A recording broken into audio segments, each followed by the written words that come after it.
incremental change. So I would like to end with this image that I found. And it's that of a man or a woman, that's not clear, who's coming out of a cave. And to me, I think this represents very well my own experience with leadership. That cave, how is the cave? It's dark, right? To me, that darkness kind of represents that negativity. And for us, it's that push and pull between going back into the cave more or walking out of the cave towards the light. Remind yourself, as I need to remind myself, what is our ultimate objective with our students in our schools or with your own kids? You want them to become good Muslims. You want them to be successful in dunya and akhirah. I think all of our vision statements in all of our schools more or less boil down to this one thing. We have to move more towards the light and avoid the negative feelings that can overcome us. For me, that light was that realization that what all the research says is very clear on what an effective leader does. But the key moment for me was that all of it is just saying one thing. That if you want to be an effective leader, according to research-based best practices, you just need to be a more effective Muslim. Something that we already know. You know, when we teach kids, you say you should always anchor it in some prior knowledge. What do they already know? This is what we already know. What is more convincing than what is already said in the Quran, in the example of Rasulullah sallallahu alaihi wasallam? The last thing, to come back to the story that I started to share with you in the beginning, was that of my son. And remember when I had that discussion, my son called me out on not being a very effective model. Baba, that just doesn't make sense. And I'll bring you to the moment where I looked at my wife and I looked down, and your initial reaction is what? Right? Sometimes we just want to say, yeah, well, I wish I'd said that. But I originally said, my initial instinct was to say, isma kalami, right? It's just listen to what I'm saying. It's different. I am the adult here, and that's different, but I'm telling you, you do this. Does that work? No. It doesn't. No. So when I looked at my son, I had a decision to make. That was my initial reaction. And I took a deep breath, and I looked at him and said, thank you. You are right. We need to do a better job of being a model ourselves. And what I will end on is that we should judge our decisions.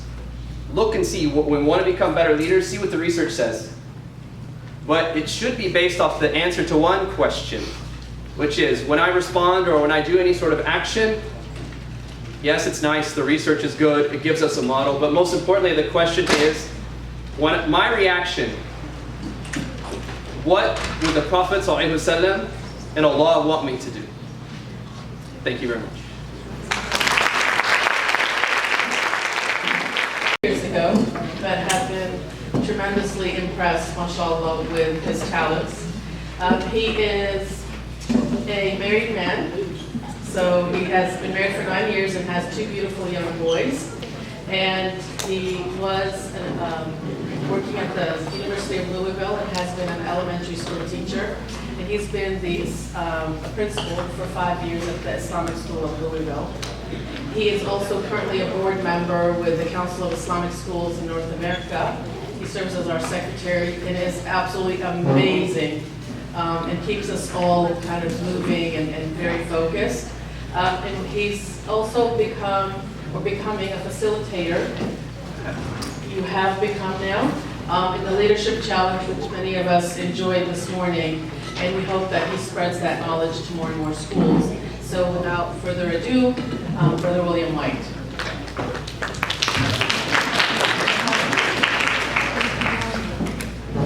Thank you very much, Sister Leila, for the very kind words. You may have heard Sister Vejda, she said that my flight leaves soon, which it does, but I wish it didn't.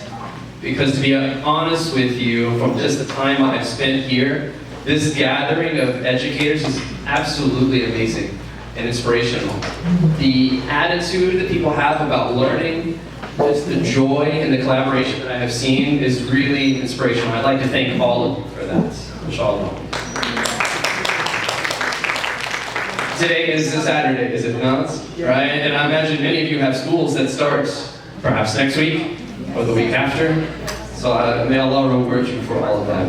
Before I begin with the contents of the talk today, and I want to call it a talk, I don't want to call it a speech, because I want it to be a conversation that I'm having with all of you about a topic that I would argue is the most important topic, which is leadership. And leadership is really what is going to determine the success of the students that we work so hard to educate. But before I do that, I would like to follow the hadith of Rasulullah sallallahu alaihi wasallam. قال رسول الله صلى الله عليه وسلم لم يشكر الناس لم يشكر الله. I was going to thank some very important people for making all this happen, but a better idea came to us when we were in the leadership workshop this morning. Sister Rayhana, is she here? Yeah, would you like to come and join us? So, I will give a little context to what she's about to do. In the workshop that we were doing, we have an encouragement table. So there's a table of items, and we were practicing encouraging each other in creative ways. And she said, I would like to encourage someone. The rule is that you should encourage someone and they have to be present, and you do it in front of others. And she said, I'd like to do that for a few people in absentia, people that are not here right now. I said, can you wait? Because we will have an opportunity to do that publicly. So, would you like to do your encouragement? Assalamu alaikum. All praise and thanks are due to Allah.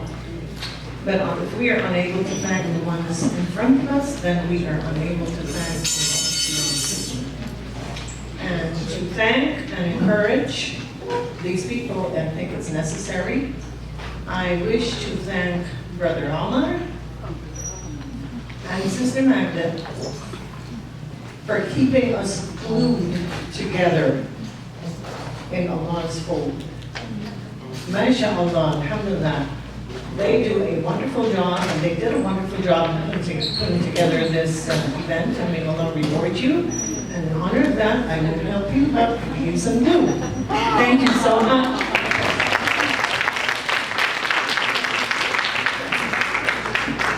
Thank you very much. I know his daughter's very young, but you can keep that for when the school supply list comes. You can check one right off the list. Right? The glue sticks are done. So what I would like to talk to you about, now that we've done that most important thing, which is to recognize those who have made this happen, is to talk about leadership. But before I do that, I want to ask a question. Fairly straightforward question. That question is, and I'll ask you to participate in this by a show of hands, how many of you are currently working in a leadership position? Let's see. I'm going to guess a number here. I'm going to say that's about 30 or 40%. Does that sound about right? 30 or 40% to answer that question. Right? That you're currently working in a leadership position. Okay. I want you to hold that thought, because we're going to come back to that in 1 second. I'd like to share, for those of you that are in a leadership position right now, I want to share with you a comic strip that I found that I find summarizes some of the issues that we have with leadership. This is from Dilbert, and his colleague comes and says, I got promoted to a leadership role. He says, it means I get to tell people to work hard, but I don't have to do any work myself. Oh. And the next slide, that doesn't sound right, says Dilbert. And his colleague says, and I can use a fresh one of these, and hands him the coffee cup. It's a joke, but as most of the stuff that Dilbert has, it's based off of reality. Right? How many of us have seen leadership like this before? This understanding? A lot, right? 2 hands, you raised 2 hands if you've seen it a lot. So you have seen it before. Is this leadership? Okay. That is part of what we're going to do today, is define what leadership is and what leadership may not be. I'd like to also share with you a little bit of research that I think, as educators, we will find to be very interesting. There are 2 authors who I will speak more about, inshallah, named Kuz and Poser. And they have done tons of leadership research, and one of them is asking people, thousands of people between the ages of 18 and 30, who do you consider to be your leadership role model? The categories were entertainer, teacher or coach, professional athletes, parents, Family member, business leader, community leader, or other. And you may think that because they are 18 years old, that professional athlete might rank pretty high. You might think that a political leader might rank somewhere between 18 and 30. But the results are very interesting and say a lot about how we need to consider leadership. The results, and I'm only going to show you the top 3 categories, and those are over 75% of the results are in 3. First one, community leader. 11% of the results that one of their leadership role models they would consider is community leader. How many in here would you consider yourselves a community leader in some way? A few hands, right? That's a broad term, what a community leader is. Teacher or coach. How many teachers or coaches are in the room? All right. The results, 26% of them said that their leadership role model in their life was a teacher or a coach. And any guesses on what that highest category is? Entertainer? Professional athlete? All right, are you ready? Family member. 40% of thousands upon thousands of respondents said that a family member is who they consider to be the #1 role model in life for leadership. So I asked how many were community members, and I asked how many of you are teachers or coaches. How many of you are family members? You have a brother, a sister, an aunt, a daughter? Is that all? Everyone. So I think this category is 40%. And you know what? When they actually did research from 30 and up, that number actually increased. It goes from 40% to 45%. Almost half of people consider a family member to be the person that is their leadership role model. If we're not convinced by the research, then we should look at this. There's a famous hadith, and someone had mentioned it in our session this morning. Can you get the idea of which one this is going to be? Right? Kullukum ra'in. Right? All of you are a leader. Technically, ra'i is a shepherd. Right? And the hadith, this is an abbreviated version. Behold, every one of you is a leader, and you will be asked about those that you lead.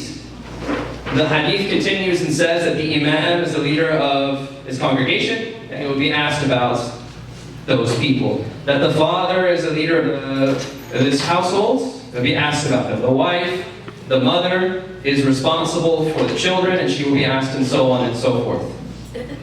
But isn't that a powerful statement? Behold, every one of you, kullukum, all of you, are leaders. I'd like to share with you an anecdote about how I came to this realization myself. Because sometimes we think about leadership as that capital L, the title that you have. Eric, board member, CEO, principal, curriculum director, whatever it might be. But I'd like to share with you how I realized what my real leadership position is. This picture here, there are 2 of my children. Sufyan, who is going in the 3rd grade, Hamza, who's starting preschool this year. He's 3 years old. And about 2 months ago, it was after the end of Ramadan. Everyone knows that feeling after Ramadan. It was the end of school. It was the end of Ramadan. We're tired. I didn't get to spend a lot of time with my family. So my son, Sufyan, the older one, promised me, Baba, I need some Baba time. And what he meant by that was not with Hamza. Hamza stays home. Because as you can see in this picture, Hamza has a habit of, no matter what we do, wanting to get in the way and saying, what about me? And then my son, Sufyan, doesn't feel like it is really Baba time. So we were about to go out to the park, which I had promised my son to do. And of course, Hamza wakes up from his nap. Hamza charges in, oh, I'll get my shoes on, I'm ready to go too. And my son looks at him and says, Hamza, we're going to the doctor's office. We're getting shots today, about 9 of them. You're gonna hate it. You shouldn't come. His eyes get wide. No, never mind. I'm gonna stay home, forget about it. And it worked. And my son, Sufyan, and I looked at Sufyan without thinking about it, and I said, Sufyan, haram. Are we really doing that? We're not going out to the doctor's office. we're not being honest. You remember the hadith that we studied in the school last week? That honesty leads to goodness and goodness leads to paradise? This is not being honest. And he looked at me and he said, Baba, that doesn't make any sense. What do you mean it doesn't make sense? What is there not to make sense? You be honest, you're not being honest. He said, no, what doesn't make sense is that you and Mama do it all the time. I looked at my wife, Janine, we looked at each other, and kind of put our heads down. Because he was right. We had done that a lot. Especially when we consider these to be white lies, right? No one's going to get hurt, he doesn't know, and we can just get what we need. But he made a point that I am a leader to my son, and what is he paying attention to? He's paying attention to me as his role model, and he's not paying attention to my words, he's paying attention to my actions. And that is how I learned about how this is my most important leadership position that I'll ever have. So now that we've said that, I want to go back to this question that we asked at the beginning. About 30% or 40% of you answered the question by raising your hand. With this understanding in mind, let me ask it again. Who in the room is a leader? Yeah, who in the room is still eating dessert? Because that's the person who doesn't raise their hand. MashaAllah. So now we can see that if we are defining leadership, we need to be clear about what a leader is, who a leader is. And every single one of you is a leader. A teacher is a leader to the students. A parent is a leader to their children. And leadership is not just about the capital L leadership, the title. It's about the actions that you do. And so that is why I think that we have to have this conversation more and more about what leadership is and what we can do about it. So what I'd like to do in the next, say, 15 minutes or so, is I want to talk about that idea of what leadership is. I want to share my own leadership journey through some examples of my own struggles. And I'm thinking that same story, while the details may be different, the main lessons and struggles are going to be the same. And at the end, I would like all of us, myself included, to commit to some sort of action where we can take steps to become better leaders ourselves. So my own leadership journey is one that started in Egypt. So a lot of times people have this question. They say, William White, why is he here talking about Islamic leadership? And it's an understandable question. And my journey really started when I was younger. And I was your typical American, not particularly religious, but not feeling quite happy with an answer that I had about what is the meaning of life and why are we here. And as I grew up, I had the opportunity, I graduated, and I wanted to go see the world a bit more. And so SubhanAllah, the only place that I could find a job at that time was in Egypt. So I said, Egypt, why not? So when I went to Egypt, before I went, I bought a Quran. I researched Islam. I wanted to know about the culture. I didn't want to offend anybody, so I was learning as much as I could. But I arrived in August, and at that time, it was Ramadan. And I noticed that people were spending all day and night eating, and then spending all night in Tarawih. And this inspired me to say, what is it that is inspiring these people to do this? I want to know more. So I finished the Quran that I had purchased. I finished it, and by the end of that month, I said the Shahada. And that's a personal story for me. And that's how I got into leadership. And as soon as I did that, I went from becoming a teacher, I just feel like doors started to open. So I was working as a teacher, all of a sudden administrative roles started opening and I started adding to those. And this is an example this is 10 years before being a principal. It's not just 10 years ago, but the gray hairs are missing from that job. And this is one of my favorite students, Shahid. And after that, I came back to the US and had the opportunity to lead in a school. This is a picture from this year with the mayor and our students meeting the mayor. And I started to learn, though, that after I got a few years into it, I started to learn that leadership is not all about having people fill the coffee cup for you. It's tough, is it not?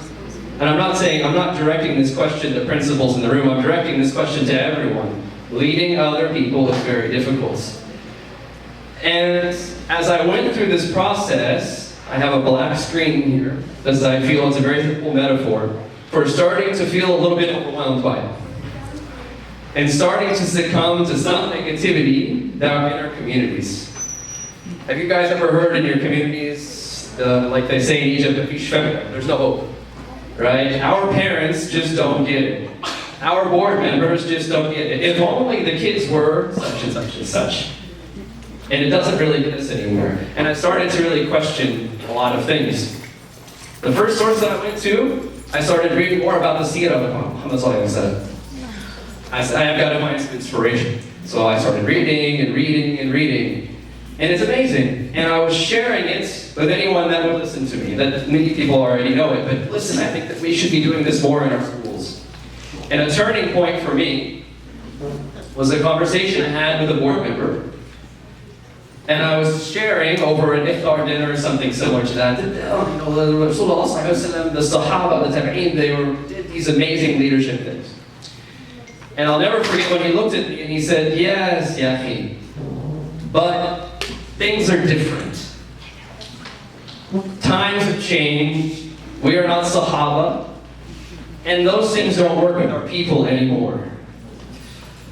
Is that very inspiring? No. Has anyone experienced that sentiment before or something similar? Yeah, this was a long time ago, but now it doesn't work. I think this microphone is going out.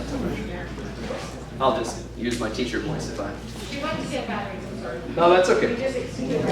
So I'm just going to project. So, hearing this doesn't make you feel like you want to actually do much. And I had the opportunity not long after that to attend a workshop. And the workshop was something titled the Leadership Challenge. And when I heard Leadership Challenge, thank you. When I heard Leadership Challenge, I thought, I don't need to go spend 2 days for someone to tell me that leadership is a challenge. I got that part figured out already. But I decided, let's try it, let's see, maybe I'll learn something. So I attended this workshop based off the work of 2 leadership authors, named Kuzes and Posner. And in that, I started to notice the environment that was in the workshop was very positive. There were people from different nonprofit sectors who were dealing with similar struggles. And the facilitator showed something that struck me. And that was that the authors have done hundreds of thousands of interviews, have collected 5 million data points, and have found out that when leaders are effective, they are basically doing 5 things. What are those 5 things? First one is that effective leaders are modeling the way. The second is that they are inspiring a shared vision. The third is that they are challenging the process. The fourth is that they enable others to act. And the fifth is that they encourage the heart. And as I listened to this, I started to think, doesn't this sound familiar? Isn't this not exactly what Rasulullah sallallahu alaihi wasallam did? Did he not model the way? Was he not? What does the Quran say? لَقَدْ كَانَ لَكُمْ فِي رَسُولِ اللَّهِ أُسْوَةً حَسَنَةً. Right? You have in the Prophet Muhammad sallallahu alaihi wasallam the perfect example. He did not just tell Sahaba and others to do things, he was the first to do them. Did he not inspire a shared vision? Did the Prophet ﷺ and the first Muslims struggle? A lot, right? Even after 13 years, there's only how many followers that went for the Hijrah? So it was a vision that was inspired and carried out. Did Islam not challenge the process in every single feasible way?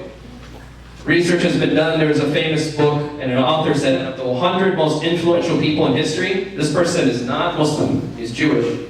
He said that the Prophet Muhammad ﷺ is considered, in his opinion, the #1 most influential person in history. Because no one else was able to impact the sort of social, political, religious, cultural change that Islam brought. Enabling others, teamwork, shura, appointing others, giving them leadership responsibilities, and then encouraging them. Okay. Thank you. So, one quote that also came up was something that was an answer to the question from the pessimistic board member from before. If you recall, what he said was that this stuff doesn't work anymore, it doesn't apply anymore. That was, we're not Sahaba, we're not Tabi'een, etc. And here's the quote that made you really see what the true answer is. The quote says, while the context of leadership has changed, the content of leadership has remained the same. Yes, people now live differently than they used to. Yes, technology, travel, everything is different than the way it used to be, but people still respond to the same behaviors that they always have. Do we agree with this? So that was an answer to that. The other quote that was very powerful to me was that leadership is not about personality, it's about behavior. It's an observable set of skills that can be learned. This is in response to what we do in a lot of our communities, and not just our own communities, that we have to find a good leader. Right? We have to find someone that was already born and has all this figured out.